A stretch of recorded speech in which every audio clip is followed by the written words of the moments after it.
Yo les mecs, donc aujourd'hui on va enfin parler un petit peu de la défense et donc du côté CT. Alors, juste avant de rentrer vraiment dans le vif du sujet, je voudrais juste faire un petit rappel très bref hein, sur le side CT. Comment on gagne en CT? Bah, il y a plusieurs possibilités, soit on laisse le temps s'écouler et on a le gain du round, soit on élimine tous les joueurs adverses, soit on diffuse. Alors le diffuse c'est particulier parce qu'en fait, jusqu'à ce que la bombe soit plantée, on peut se permettre d'attendre. On n'a pas spécialement à bouger, c'est-à-dire. En gros c'est ça que ça veut dire. Par contre à partir du moment où les terreaux arrivent à poser cette bombe, eh bien, les rôles s'inversent. Et c'est nous qui devons en 30 secondes, soit... Enfin non, c'est même pas soit en fait. Il faut diffuser la bombe. Peu importe si on élimine ou pas les terreaux, il faut diffuser cette bombe. Donc on peut réussir à éliminer les terreaux, mais la bombe explose quand même, c'est perdu. Ou au contraire, on peut avoir encore 5 terreaux en vie et je sais pas, faire un ninja diffuse et gagner le round. Donc voilà, c'est assez particulier. Alors pourquoi je dis ça? Bah tout simplement pour en arriver à des petites conclusions qui sont très bêtes, hein. Comme je l'ai dit, on peut se permettre d'attendre. On peut, on peut. C'est généralement la chose la plus simple, d'autant plus pour des débutants.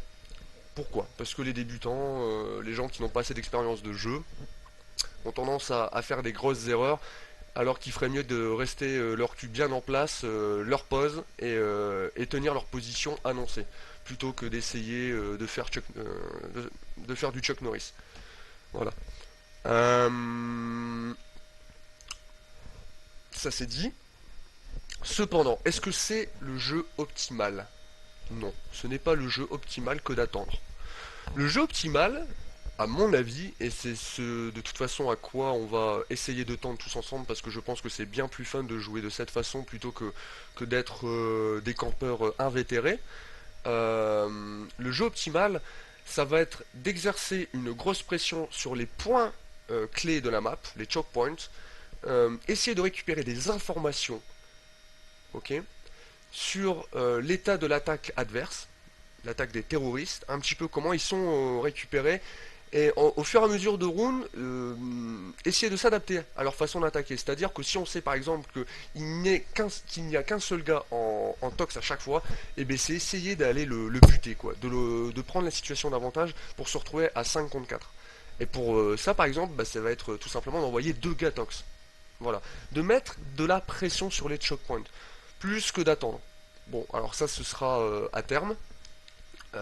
Pour le moment, déjà se contenter de savoir tenir sa position, chose que tout le monde ne sait pas faire, hein, parce qu'il y en a qui ont vraiment des vers dans le cul et qui peuvent pas s'empêcher de bouger, et j'avoue que ça peut être relou quand ils font n'importe quoi. On va donc commencer par ça. Bon, je vois que ça fait déjà 3 minutes que je papote, je vais donc arrêter la vidéo là, et je vais tout de suite enchaîner sur les pauses que l'on peut adopter en CT. Voilà.